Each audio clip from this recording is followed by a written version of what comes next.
Hey everybody, GleeCon here in the house, in your screen, and it is a pleasure to be with you again as we launch on our next episode. The last one was a doozy and intense episode where the Burning Legion was created by Sargeras and the Pantheon was sent out into outer space. So I'm assuming, as the title of this one is The Burning Crusade, one, the title of one of the first major expansion for Warcraft, and two, just what that seems to kind of conjure to mind, like a burning crusade, a fight against something.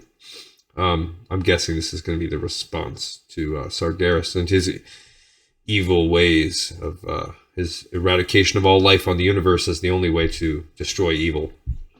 All right, let's begin. The Burning Legion had triumphed over the Pantheon, and Sargeras moved to rally even more demons to his cause.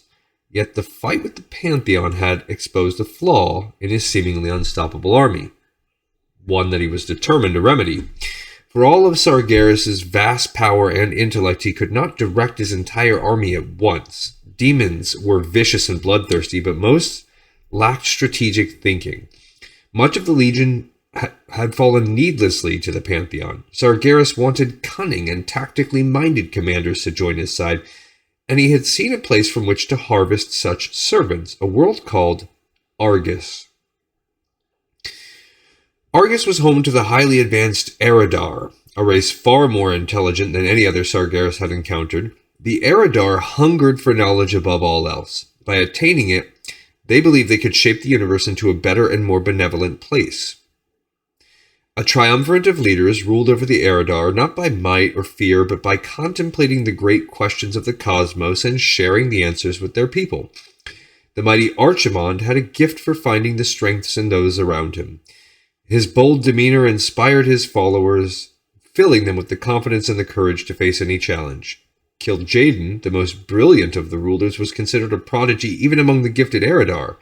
Witty and cunning, he reveled in puzzling out the most confounding mysteries of the cosmos. Last, there was Velen, the spiritual heart of the triumvirate. He stood as a relentless champion of peace whose wisdom could diffuse any conflict. Individually, each member of the triumvirate would have made an excellent leader, but it was together, with each of their strengths working in synergy, that they elevated their people to heights undreamt of. The Eredar's great cohesion was the ideal solution to the Legion's weaknesses. Yet to conscript them to his cause, Sargeras would have to corrupt them entirely. In the guise of a radiant and elegant being, he communed with the Eredar triumvirate. Sargeras played to their desires, promising them knowledge and unimaginable power. He showed them worlds beyond count over which they might hold dominion, primitive places that the Eredar could transform into sanctuaries of peace and intellectual thought. Sargeras vowed to share with the eredar not only the most obscure secrets of existence, but also the final answer to what he believed was the fundamental flaw in creation. In return, the denizens of Argus would devote themselves to Sargeras' grand work and help him remedy that flaw.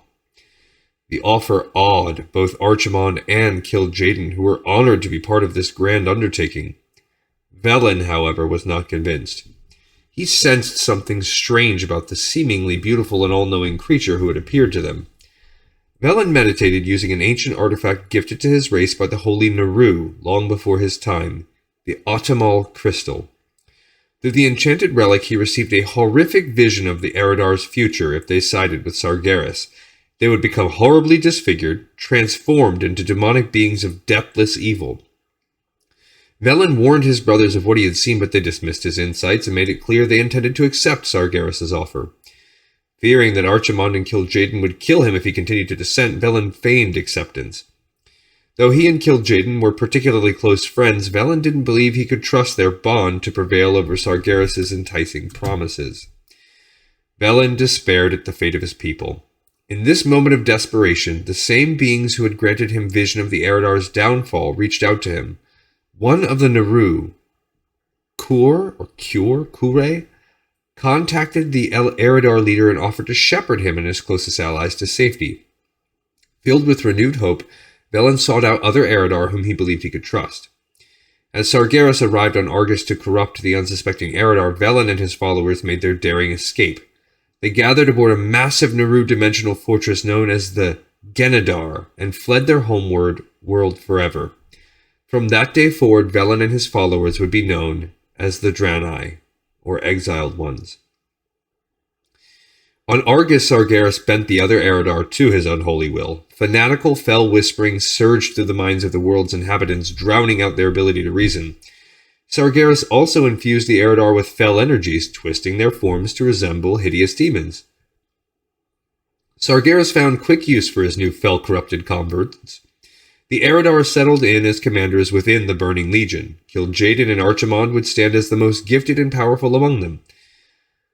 Sargeras molded Kil'jaeden's innate cunning and intellect to suit the Legion's designs. Known thereafter as the Deceiver, Kil'jaeden was charged with using his wits to beguile the mortal civilizations of the physical universe and transform them into agents of the Burning Legion. Sargeras also saw Archimonde's talent in motivating his people as an invaluable tool to strengthen the Burning Crusade. Archimonde, henceforth known as the Defiler, would use his powerful will to drive the demonic masses to acts of extreme violence and barbarism. He would draw and temper the furious strength in all those who served under him, remaking them into weapons of annihilation. Under the Eredar's leadership, the ranks of the Burning Legion swelled with new demonic races, gathered from the twisting nether and the worlds of the Great Dark. Archimonde empowered the monstrous Pit Lords and conscripted them to serve as living siege engines. They would inspire dread in all those they faced. The Moarg, a highly resourceful and industrious race of demons, became the Legion's armorers. They would forge fell-infused weaponry and constructs to besiege the worlds of the cosmos. Kil'jaeden also brought in the devious succubi to infiltrate prospective worlds for conquest and gather intelligence about their civilizations. The brutal Doomguard, demon warriors of unsurpassed strength and cruelty, fought as the Legion's shock troops. The zealous Shivara became the Legion's foremost mystics and advisors. They fostered a fanatical loyalty to Sargeras. These wicked creatures, among many others, bolstered the might of the Burning Legion. Pleased with his burgeoning forces, Sargeras launched the demons into the Great Dark, renewing his burning crusade against creation. In the ages to come, the Legion would scour countless other worlds and civilizations from existence. And there's a side note on the flight of the Draenei. Velen's rejection of Sargeras' grand vision and his subsequent escape enraged Kil'jaeden. Even though the Draenei had vanished without a trace, the Deceiver vowed never to stop hunting them, bent on vengeance for what he saw as Velen's betrayal. And here we have a picture of Sargeras and the Burning Legion. It just seems like some of the demon types that we mentioned here, it's unless that is how Sargeras looks now. That guy with the big fiery fell green horns in the background. He looks pretty cool, and that might be him. We have a bunch of demon types in the foreground. Okay, well, a lot of stuff happening. Dense chapter. I was wrong. I guess I should have paid attention to some of my lore from 12 or so, 14 years ago when I first played Burning Crusade. I played that expansion a lot. And somehow I forgot that the Burning Legion, what they are doing is the Burning Crusade, and that Burning Crusade is destroy the world by using the fell energy. Sargeras is just becoming more and more demon-like. There are some key beats here. One, we have some of the powerful members of the demonic forces that are the Burning Legion. We show how they came about. Kil'jaeden and Archimonde. Kil'jaeden specifically is one I've heard about a ton. Archimonde sounds pretty familiar. And Velen is absolutely someone in there. You knew he was good. I also knew that, and there's a lot of cutscenes and cinematics with this, that he's kind of like a draenei. We also have Argus. Argus is a region that you can visit in the Legion expansion. And a lot of what we see here, with Velen kind of going back and squaring back off against him. I kind of think Velen dies in that. It's either, or maybe that's Warlords of Draenor. I can't remember. It's going to be a good thing going back and playing these again. I do know you go to Argus and Legion. And there's a pretty intense quest line with Velen, but that's an alternate timeline universe weirdness thing. So,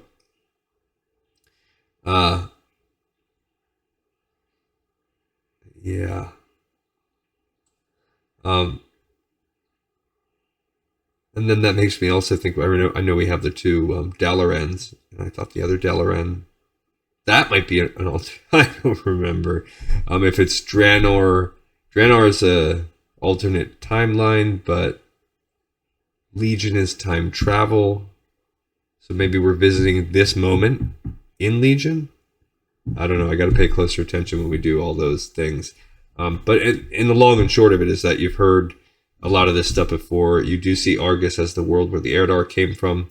I never quite put two and two together on my own that the draenei were just the eredar, although of course they look the same other than maybe color. But here we have an important thing, the birth of the draenei. We don't have any of the other races really talked about. So what we're seeing is they are some alien race. How do they get to the Outlands? Good question. And then in the Burning Crusade expansion, we see how they get from the Outlands to Azeroth. Continue to join everybody else. But yeah, really important. We haven't even had any of the other races yet, except Mechanomes. Actually, I lie. Yeah, so Mechanomes are there. It's possible that the Lightforged draenei might be somewhere involved in this, but it hasn't really talked about it yet. So pretty neat. Some of the races are definitely there, but we haven't talked about really almost any of them other than Mechanomes definitely were established.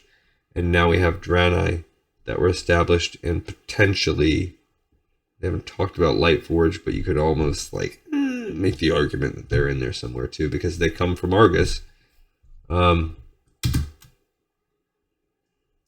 we have some of these big, and the cool thing at the end is then we now start to have some of the divisions of the ranks of the demons, the ones that we know about a lot, the Pit Lords, the Moarg, the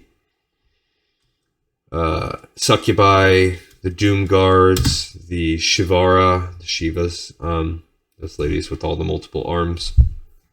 All those really, some of those are from Classic. The rest of them have all hit by Burning Crusade, so that's pretty neat. All right, so yeah, big, dense, setting the stage. And really why this is also important is because, remember, this is all taking place thousands and thousands of years before Warcraft, Orcs, and Humans, which in itself is a long time before, a couple hundred years or at least a few decades before World of Warcraft.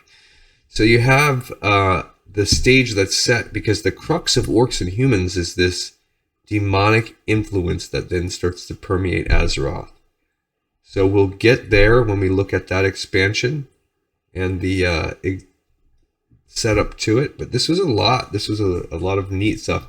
Okay, and this was a really long video. I really thank you for hanging on and listening. I hope it was enjoyable, informative.